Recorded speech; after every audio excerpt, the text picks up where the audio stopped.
Halo The Views, apa kabarnya? Kembali lagi bersama saya Edi. Guns N' Roses pernah loh menggunakan jasa dari gitaris hebat yang punya ciri khas, yaitu pakai topeng putih dan topi dari ember ayam KFC. Siapakah dia? Dia adalah Brian Patrick Carroll, atau yang sering disebut Buckethead. Ada banyak cerita tentang karir musiknya dan kehidupannya yang kali ini akan aku bahas. Jadi siapkan posisi ternyaman buat nonton dan juga cemilannya, lalu Nah, jadi pada tanggal 13 Mei 1969 di Huntington Beach, California Selatan, pasangan yang bernama Tom Carroll dan Nancy Carroll melahirkan seorang anak lelaki bernama Brian Patrick Carroll. Carroll adalah anak sulung dari 5 bersaudara dengan Lynn, Lisa, Lori, dan John. Carroll anaknya pemalu dan kebanyakan main di kamar buat ngabisin waktu. Dia suka baca komik, main video game, dan mengkoleksi pedang perang-perangan, dan juga sering sekali ke Disneyland. Carroll mulai main gitar di usia 12 tahun. Cuma dia bilang nggak akan serius, cuman iseng-iseng main gitar aja, sampai akhirnya dia pindah dari Huntington Beach ke Claremont. Di sana dia malah belajar gitar privat sama beberapa guru di toko musik lokal. Sampai di sini permainan gitar Carroll udah mulai lebih baik dan dia mulai serius sama hobi barunya ini. Dia berguru lagi sama Mark Hedman, Faber Brown, dan Paul Gilbert.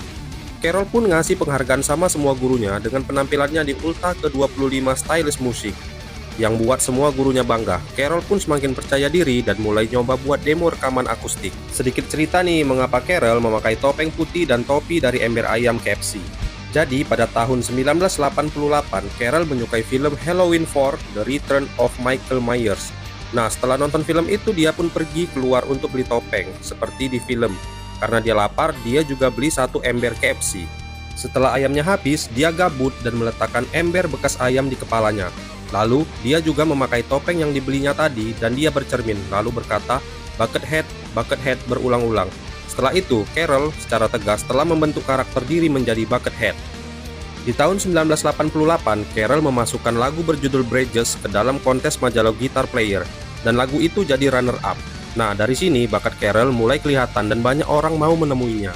Dan dia jumpa sama Jazz Orbich, yaitu orang yang menyarankan dia lebih serius menyalurkan bakat gitarnya. Hasilnya, Carroll jadi sering nyiptain lagu dan rekaman di ruang bawah tanah milik Orbich, hingga merilis video untuk lagu Bridges tahun 1991. Di tahun 1992, Carroll membentuk supergroup Praxis dan ngeluarin album ke-1 berjudul Transmulation di tahun itu juga, dan turut melibatkan Serge Tankian dari System of a Down. Karena masih suka sama robot, akhirnya tahun 1994, Carroll ngeluarin album kedua berjudul Giant Robot yang berasal dari Jepang, Johnny Soko, dan His Flying Robot. Sebelumnya Carroll sempat ikut audisi untuk jadi gitaris Red Hot Chili Peppers, namun nggak lolos karena kurang greget menurut Clea. Tahun 1995 Carroll nggak merilis album solo apapun, dia cuma berkolaborasi sama beberapa seniman seperti Jonas Hellberg dan Michael Strife.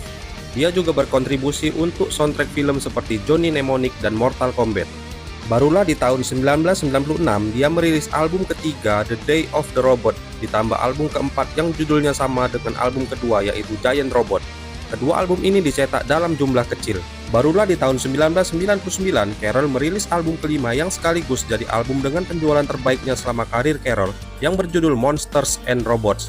Dan lagu The Ballad of the Buckethead adalah video musik pertama yang pernah dibuat. Di tahun yang sama, dia memulai 3 proyek baru. Yang pertama adalah membentuk Korn Bugs Band. Yang kedua, dia buat Cobra Strike. Dan yang ketiga, Carroll juga rekaman dengan aktor Viggo Mortensen. Di sela-sela Carroll istirahat, dia membuka kursus gitar rekaman latihan pribadinya dengan harga $50. Dan pembeli bisa bebas memilih kategori manapun yang dia mau. Nah, sekarang kita akan bahas kenapa seorang Brian Carroll atau Buckethead gabung ke Guns N' Roses. Oke, jadi Carroll sempat bingung waktu Axl Rose nelpon Carroll untuk ngajak gabung di Guns N' Roses. Di situ Carroll malah nggak bahagia. Masalahnya waktu itu yang ada di otak Carroll hanya ingin dapat hadiah Natal berupa boneka Leatherface. Dan pada hari Natal, Axl Rose ngundang Carroll untuk ke rumahnya. Pas dia sampai di rumah XL, Carroll senang bukan main karena dia dikasih hadiah Natal berupa boneka Leatherface. Dan tanpa pikir panjang lagi, saat itu juga Carroll setuju untuk gabung Guns N' Roses. Di tahun 2004, Buckethead memutuskan untuk keluar dari Guns N' Roses. Katanya dia bosan menunggu kepastian kapan rilisnya album Chains Democracy, dan dia rasa tugas-tugasnya di Guns N' Roses sudah selesai. Di tahun 2008, Carroll dianggap mengkhianati Axl Rose karena tidak membantu rilisnya album Chinese Democracy. Di samping itu, Dave Mustaine berpendapat bahwa Carroll lebih hebat daripada Slash dan dirinya. Dapat pengakuan itu, Carroll cuma senyum-senyum aja. Permainan gitar Carroll dipengaruhi oleh Angus Young, Randy Rhoads, dan virtuoso asal Swedia, Yngwie J. Malmsteen. Nah, itu dia tadi profil dari Buckethead, gitaris hebat dengan topeng putih dan topi dari bekas ember ayam. Juga beberapa cerita unik tentang dirinya, yang sampai sekarang katanya masih suka main robot-robotan. Saya Edi pamit undur diri dan kita jumpa lagi di video berikutnya.